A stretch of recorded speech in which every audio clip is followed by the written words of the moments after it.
All right, so far in this class, we've been really focused on statistical analysis of numeric variables. So now we need some methods in order to analyze categorical variables, either nominal or ordinal. And one of the first things we're going to learn about is the binomial distribution. Now the binomial, so two names, right, distribution, we used previously for the sign test. Remember that, where we wanted to do a paired t-test, but we couldn't meet the assumptions, so we had to turn to a non-parametric. And in that case, we had two mutually exclusive outcomes from our data, a plus or a minus. Okay, and that's what we're dealing with in binomial, alive or dead, left-handed or right-handed. Those are another examples of mutually exclusive outcomes for one random variable being measured. So the probability for a binomial distribution is based on the number of successes in a fixed number of trials. Now, what do we call success? Well, it depends. Remember, in the sign test, we use negative signs as the success that we were interested in. So don't read into that means something good. It just is what we define it as for a random variable. All right, here are the uses of the binomial distribution. We can use the binomial test, and in that case we can generate a p-value for a population with one proportion matches a null expectation, and that proportion really is a probability we're talking about, or whether two population proportions are equal. We can also use it to find a specific probability for a specific number of successes in n trials. So that's what we used it for previously in the sign test, when we said, you know, if we got 7 negatives out of 18 trials, what's that probability? Okay, and then the last thing we're going to see is that sometimes what we want to do is test whether our data fits a binomial distribution, because under the null we would expect it to be binomial, and we want to see if it really is. All right, it's defined by really one parameter, the probability of success on a single trial. Okay, and in this case we have something like a heads on a single coin toss. So as I said previously, a negative was our probability of success, right? Here we can look at heads versus tails, okay? So then we can get a distribution of these successes out of how many trials we run. So looking at a very simple situation, the probability of tossing a coin 4 times and getting 0 heads. And of course, we must assume that each trial is independent. So every time we toss that coin, or every time we got a negative in our sign test, it was independent from the previous trial. Other terms in binomial distribution, the one we were just talking about, the probability of success, P with S in parentheses. There is a probability of failure, and of course those have to equal to 1 because we're talking probabilities, so 0 to 1.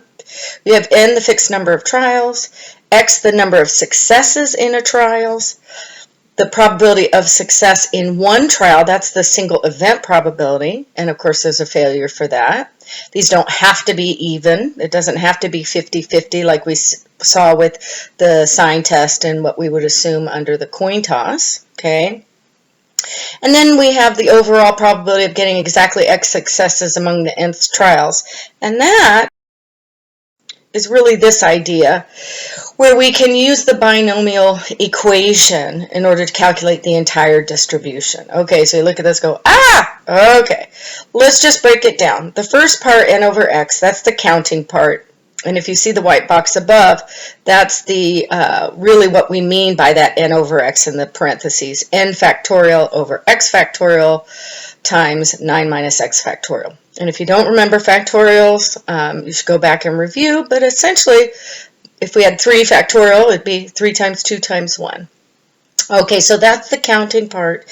And then we have the probability, and then you can see, right, the probability that X successes could occur times the probability of failure, and then N minus X for that. So using those two probabilities in there. Okay, so we use that for our sign test. We actually use that equation to tell us, say, 7 minuses, so that would have been X successes. If we want to create a whole distribution for all the possible successes, we would use this equation as well. Now, don't worry, we're not going to do this by hand. You just need to know where these parts are coming from. Okay, one thing that's really important, that the shape of the binomial depends on the p. Looking at the middle graph where, like the sign test, where we thought the probability of getting a negative or a positive was equal. There was no reason for us to think that it was anything but like a coin toss, 0.5 and 0.5. So when we have that, we have a very nice symmetrical binomial distribution. When we have a probability of a success being lower than that, it starts to get right skewed. When we have a probability of success that is higher than 0.5, we start to get a left skew. And that's going to be important when we're trying to figure out and use the binomial distribution calculation. So we'll look at that in class. You should know we can calculate mean, variance, and standard deviation of a binomial distribution. So n, number of trials, times probability of success is the mean, and so on. Okay, and we can also estimate the probability of success from some data we have collected. And so say we have no reason to, we don't know what the probability of success is. So we don't know if it's going to be 0.5 for a success, 0.5 for a failure. We can estimate it, and what you see there is the proportion of successes, so that would be the probability of success. It looks like an accent over the p. That should be a p hat.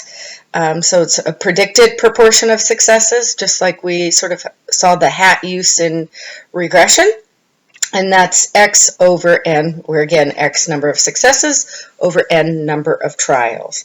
And whenever we need to estimate that proportion, just keep in mind, the larger our sample size, the better we're going to be at that estimate of success. Okay, there are assumptions, of course. Assumes that events are independent, which we talked about. If they're independent, they tend to fit the binomial distribution well.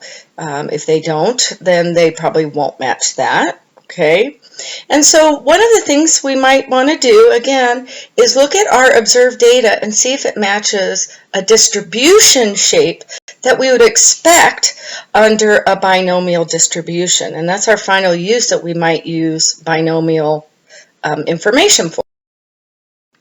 In this case, we're going to see that while we have observed and expected under an idea of a binomial, we're actually not going to use that to create our test statistic. We're going to use what's called chi-square, and in this case, it's chi-square goodness of fit. And so what you can see here is chi, that's that fancy x. It equals the sum of the observed values minus the expected values squared over expected. Okay, and just like we've seen with many of these other tests, there's a table in order for us to get a critical value. We could compare that to the chi-square test statistic we get from our data. And if it exceeds the critical, we reject the null, and that would give us a p-value below 0.05. And so if you're looking at the table, we're always going to be looking at the tail probability of 0.05 and then degrees of freedom on the left, because there are many chi-square distributions, and that shape of those distributions is based upon the degrees of freedom. So just as an example, if I had 2 degrees of freedom, right, then I'd go across 2 to 0.05, and my chi-square critical would be 5.99. In a binomial, we have degrees of freedom equals the number of categories minus 1.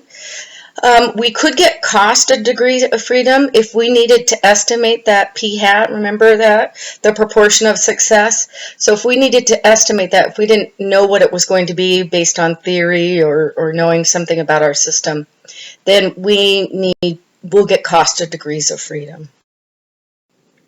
There are assumptions of the chi-square test, okay? Certain conditions must be true. They're random sample. We saw for the binomial being independent. None of the categories should have an expected frequency less than 1, and no more than 20% should have expected frequencies less than 5. So what we're going to see in class when we practice is we'll have some observed numbers. Those are always going to be integers. And then based on our binomial distribution probabilities, we're going to get our expected numbers. Again, the observed and expected are going to be numbers, not probabilities. And observed will never be decimal places. They're always going to be integers. The expected, however, could be, because we calculate them, could have a decimal point. And so it's those expected frequencies that we need to be careful of for the assumptions, not the observed. Those are when, if we have less than 1 in one of the categories, or any of them, or 20% have less than 5, then we violated it. We can't use this chi-squared test.